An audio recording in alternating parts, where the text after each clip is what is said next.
J'ai un problème avec la régularité sur YouTube. Je dois bien avouer que je ne sais même pas quand est-ce que j'ai sorti ma dernière vidéo. Peut-être c'était il y a 4 ou 5 mois, je sais pas, et la prochaine vidéo va sortir peut-être dans autant de temps, j'en ai aucune idée. Pourtant, ça veut pas dire que je travaille pas. Là par exemple, cette nuit j'ai dormi 3 heures, j'ai fait que bosser toute la soirée, je suis épuisé et depuis le nouvel an, j'ai environ entre 5 heures et 4 heures de sommeil par nuit. Il faut bien comprendre que j'ai mon livre Doxa là qui va sortir en magasin très bientôt. En plus de ça, j'ai un master d'éco-poétique. J'ai beaucoup de rendus à faire pour mon semestre. Par exemple, le dernier semestre, j'ai dû rendre 70 pages, quelque chose comme ça.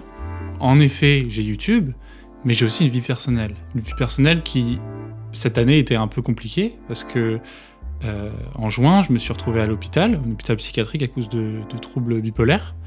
C'est pas grave, hein, je vais bien, je me soigne, mais c'est une problématique qui est constante en ce moment, qui fait que je dois me prendre en charge, et c'est compliqué de devoir allier YouTube à un livre, et en plus, je suis presque tout seul à faire cette chaîne. Normalement, il y a Ephraim qui m'aide de temps en temps pour faire des vidéos, mais si on regarde le nombre de vidéos que j'ai montées récemment, sur les 10 dernières, j'en ai monté 8. C'est pas grave. Mais c'est que ça m'empêche d'avoir la régularité que je voudrais avoir sur YouTube. Et quand on a une situation comme la mienne, c'est assez compliqué lorsque je poste une vidéo et que immédiatement les premiers commentaires que je reçois sont « Ah, bah je pensais que t'étais mort » ou « Quand est-ce que tu vas republier du contenu régulièrement ?» Il y a même un mec sur Twitter qui m'a tagué lorsque j'ai sorti une nouvelle vidéo et il a dit « Bah voici le comeback de Novacorp ». Pas du tout, je suis là, toujours, je kiffe toujours faire YouTube. Tous les jours, je pense à faire des vidéos. Tous les jours, YouTube c'est dans ma tête. Mais ça, les gens, ils le perçoivent pas. Du coup, quand je sors une vidéo, bah, tout de suite, je vais me reprendre ces commentaires-là. C'est compliqué, parce que imaginez quand vous dormez 3 heures par nuit, que vous avez l'impression de bosser comme un taré, et vous arrivez sur une plateforme et on vous dit, un peu indirectement, tu fais rien.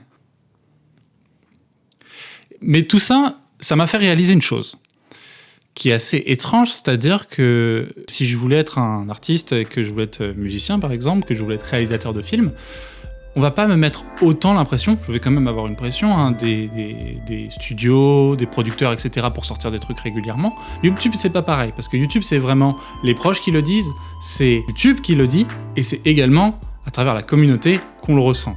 Du coup, moi, ça me rappelle une phrase d'un gars qui s'appelle Marshall McLuhan. Il a dit « The medium is the message ». If the medium is the message, and it doesn't matter what we say on TV, why are we all here tonight? And why am I asking this question? I didn't say it didn't matter what you asked on TV. I said that the effect of TV, the message of TV, is quite independent of the program. That is, there is a huge technology involved in TV which surrounds you physically. And the effect of that huge service environment on you personally is vast. The effect of the program is incidental. Ce que ça veut dire, c'est que toutes les plateformes, ils vont avoir un message qu'ils vont faire passer, et que ce message-là va toujours être devant le message de n'importe quel contenu sur cette plateforme. YouTube, c'est pas inconnu, son message, il est assez capitaliste. C'est-à-dire qu'on doit produire en quantité astronomique, toujours plus et toujours plus vite. Donc c'est la quantité plus que la qualité. Du coup, d'après cette phrase-là, ça veut dire que si j'essaye d'avoir un autre message, si j'essaye d'être moins régulier, ça va pas marcher. Parce que c'est le message de la plateforme qui prime.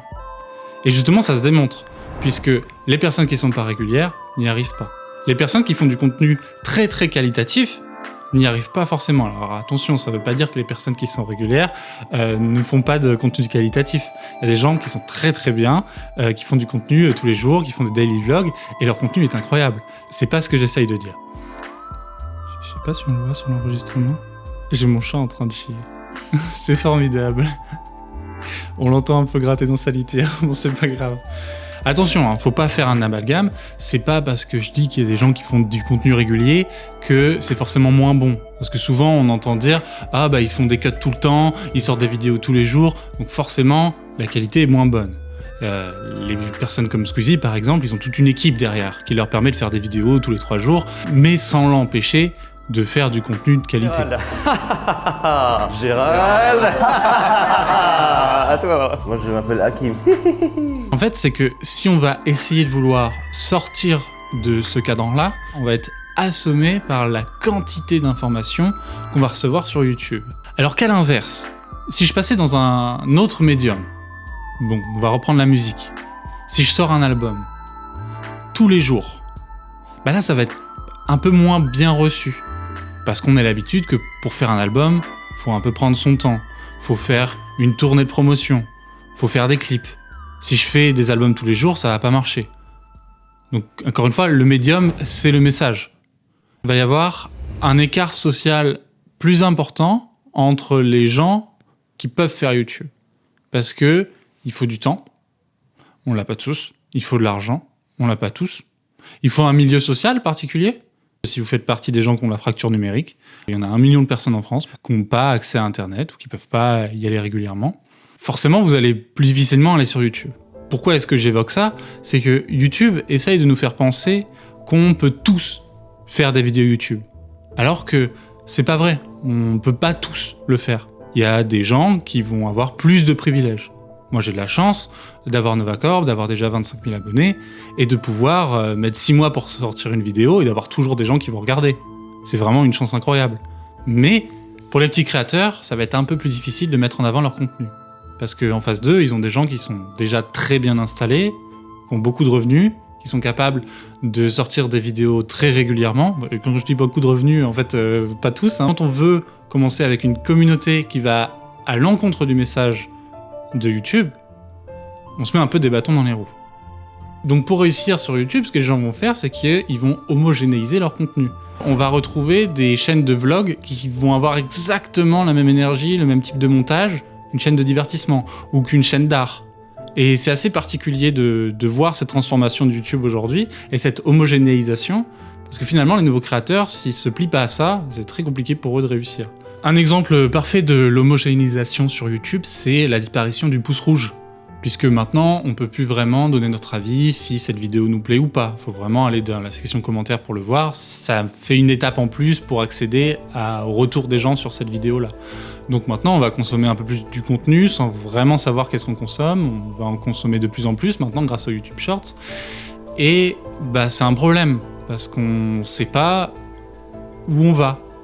Tous les contenus finissent par un peu se ressembler. Bon, c'est pas que le pouce rouge qui va entraîner ça, c'est tout ce que je disais avant, mais ça participe à cette homogénéisation. Alors je sais bien que le médium c'est le message, mais pour moi ça pose un problème éthique. Un des premiers que je peux voir, c'est que YouTube construit une fausse image de ce que les créateurs sont. C'est là où va justement se créer des relations parasociales toxiques, c'est-à-dire que les barrières entre le créateur et vous, elles vont être brisées. Et vous avez l'impression que je suis votre pote. Et du coup, finalement, il y en a certains d'entre vous qui m'envoient des messages. Bon, ils sont rares, hein, vraiment, ils sont vraiment rares. Il y en a qui vont dire quand est-ce que tu postes régulièrement ? Alors qu'en réalité, c'est pas la place de le faire, c'est pas le lieu de le faire. Et puis, dans la vraie vie, on me le dirait pas. Et je pense que c'est cette politique de YouTube qui entraîne des relations parasociales toxiques comme celle-ci. Il y a d'autres problèmes éthiques également. En fait, YouTube, il met un peu en avant la jetabilité du contenu. Maintenant, c'est plus très important si on fait une vidéo qui peut être re-regardée, revue, une vidéo un peu plus artistique. Maintenant, on va passer d'une vidéo à l'autre, tout le temps. C'est la même chose du coup pour les nouveaux créateurs, parce que ils arrivent et il y en a qui vont avoir 1 million d'abonnés, comme ça. Au bout de quelques mois, ces personnes ils vont tomber progressivement dans l'oubli, on va plus jamais en parler. Alors que pourtant, je suis sûr que tous les créateurs de contenu, ils se sont dit à un moment dans leur vie que leur chaîne voulait avoir une direction artistique générale. C'est-à-dire qu'on va sur la chaîne et on a l'impression d'avoir une expérience particulière en allant sur cette chaîne-là. À force de faire des vidéos régulières, on peut moins prendre du recul sur son travail. Le fait de moins prendre du recul sur son travail, des fois, on n'a pas vraiment la décision de se poser la question, est-ce que j'aime ce que je suis en train de faire ? Est-ce que j'ai envie de sortir cette vidéo ? On s'écarte de temps en temps de la direction artistique vers laquelle on veut aller. Si par exemple, moi, je me mets à faire des YouTube Shorts, et je pense que ça va arriver à un moment, ça va complètement contre l'idée de Novacorp, qui est quand même une chaîne beaucoup plus contemplative. Donc du coup, de passer sur des shorts, ça paraît bizarre. Mais c'est que si je le fais pas, ça va être compliqué pour moi de survivre sur YouTube. Je me suis posé longuement la question de ma responsabilité en tant que créateur. Parce que je suis directement acteur de ce qui se passe. Rentrer dans le jeu de YouTube, c'est indirectement encourager plus de contenu régulier. C'est indirectement encourager une plus forte inégalité d'accès à la plateforme pour les nouveaux créateurs et également encourager l'homogénéisation de YouTube. Et je dis ça, mais qu'importe si YouTube me plaît ou pas. Si j'y participe, si je le fais, indirectement, je vais alimenter la machine. Par moment, j'ai pas envie de participer au bruit incessant des médias. Je pense qu'on en a tous un peu assez. J'ai un peu envie, par moment, que Novacorp, ça soit un peu une chaîne refuge, ça soit un peu un petit cocooning. On va sur la chaîne, on se pose, et ça fait un peu du bien d'avoir de l'air frais. Il y en a plein, des chaînes comme ça sur YouTube, qui proposent un peu cette même expérience. Alors oui, des fois, je mets 6 mois pour faire une vidéo, ça veut pas dire que je passe 6 mois de ma vie tous les jours à bosser sur cette vidéo, je fais plein de trucs à côté. Ce que ça me permet, c'est vraiment de prendre du recul, et d'être honnête avec moi-même. Encore une fois, ça ne veut pas dire que les gens qui font des vidéos régulièrement ne sont pas honnêtes avec eux-mêmes. Mais moi, c'est une dynamique qui me plaît. Et j'ai envie d'encourager ce type de contenu-là. Je trouve aussi que d'une certaine manière, on a de la chance parce que la politique de YouTube n'est pas vraiment appréciée par tous les créateurs. Du coup, ça fait qu'il y a plein de gens qui font du contenu très qualitatif, même parmi les gens qui ont vraiment beaucoup d'abonnés. Mais encore une fois, je pense que les choses peuvent être différentes. La fin ne justifie pas forcément les moyens. C'est bête, hein, on vous le dit tout le temps, mais si vous voulez encourager la régularité d'un créateur, si vous voulez supporter son contenu, le meilleur moyen, c'est de vous abonner. Du coup, je vous encourage à le faire pour Novacorp. Mais c'est mieux de faire comme ça, plutôt que d'envoyer un message pour dire « travaille plus ». C'est grâce à toute cette réflexion que j'ai envie de faire évoluer mon contenu sur cette chaîne. Donc d'où cette caméra, parce que d'habitude, je n'en fais pas, je fais pas de facecam comme ça, c'est la première fois que je mets des lumières, etc. J'espère que ça vous plaît. Le format du vidéo essai, qui est le format qui est sur cette chaîne, eh bien, on le retrouve sur beaucoup de chaînes, de un peu la même manière. Et justement, ça rentre dans ce problème de l'homogénéisation du contenu. C'est-à-dire que on va regarder une vidéo de 10-15 minutes de quelqu'un qui n'est pas spécialiste d'un sujet, essayer de nous introduire ce sujet-là. Il n'y a aucun problème derrière le fait de faire ça. Comme tout le monde commence à faire ça, j'ai l'impression que ma proposition en tant que créateur s'affaiblit. J'ai envie de proposer une expérience sensible sur Novacorp. J'ai envie que vous puissiez aller sur cette chaîne et que vous y retiriez quelque chose d'unique. Si le vidéo essai veut évoluer, par moment, il faut essayer de se placer un peu moins en tant que scientifique et analyste professionnel et accepter vraiment la subjectivité avec laquelle on parle. Moi, ce que j'aimerais, c'est être un peu plus sincère par moment. Faire quelque chose d'un peu plus autobiographique et documentaire autour des sujets que je propose. Il y a un jeu de société qui s'appelle Everdell. Si je dis que j'adore Everdell pour telle et telle raison, c'est très bien. Mais si je vous explique le contexte dans lequel j'ai découvert ce jeu, les personnes avec qui j'y ai joué, ça va peut-être vous faire changer la perception de ce jeu. Et en fait, il va y avoir un autre discours derrière. Il va y avoir une histoire. Ce qui va être important, ça va être le fond du jeu, pas forcément ses mécaniques, et ça va être son impact.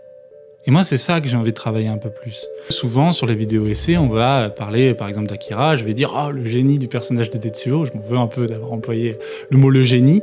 Parce que justement, ça rentre dans cette idée que c'est plus intéressant de voir les moyens utilisés pour réaliser le génie du personnage de Tetsuo, mais moins l'impact qu'il peut avoir sur les autres personnages, mais surtout sur nous. Je vais garder un format qui est plus ou moins similaire que d'habitude, c'est-à-dire que je vais mettre des extraits d'images, etc. Mais de temps en temps, je vais vraiment casser cette espèce de volonté d'être légitime de parler de ce sujet-là pour vous parler directement comme ça.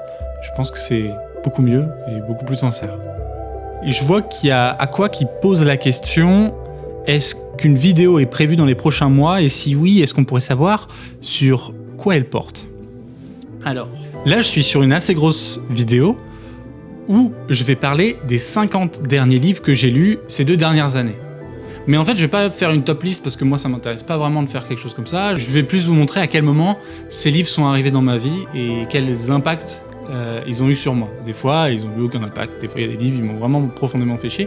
Mais ça a fait partie d'un espèce de voyage littéraire qui m'a fait beaucoup évoluer en tant que personne. Ces 2 dernières années, j'ai vraiment beaucoup changé. J'ai sorti un livre, cette chaîne YouTube marche. Je trouve que c'est à travers la littérature que je me suis le plus épanoui et j'ai envie de partager ce voyage-là. Mais c'est clairement la vidéo la plus longue de la chaîne. Pour l'instant, elle fait 2h30. Je sais pas quand est-ce qu'elle va sortir. Peut-être qu'il va y avoir des vidéos plus courtes entre-temps. Je sais pas. Mais en tout cas, moi je pense que c'était une plutôt bonne vidéo et je préfère prendre mon temps pour la sortir. Sir Ramvik évoque une question similaire. Comment avance la vidéo sur ton mémoire de Xenogears et vas-tu mettre en libre accès ton mémoire sur Xenogears?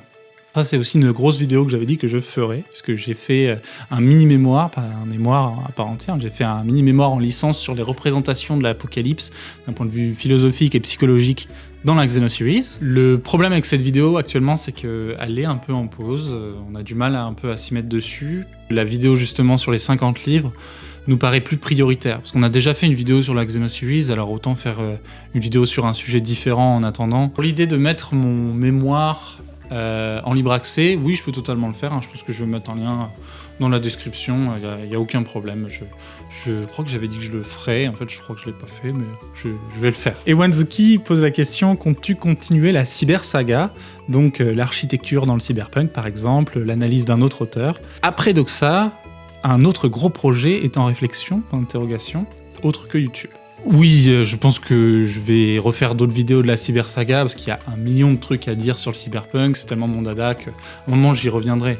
Là, j'ai un peu fait le tour, et en plus vu que j'ai sorti Doxa et que ça prend vraiment tout mon temps et que je suis dans le cyberpunk vraiment tous les jours, je sature, j'ai envie d'aller voir un peu d'autres genres. Donc oui, je vais revenir à la cybersaga, mais je sais pas quand.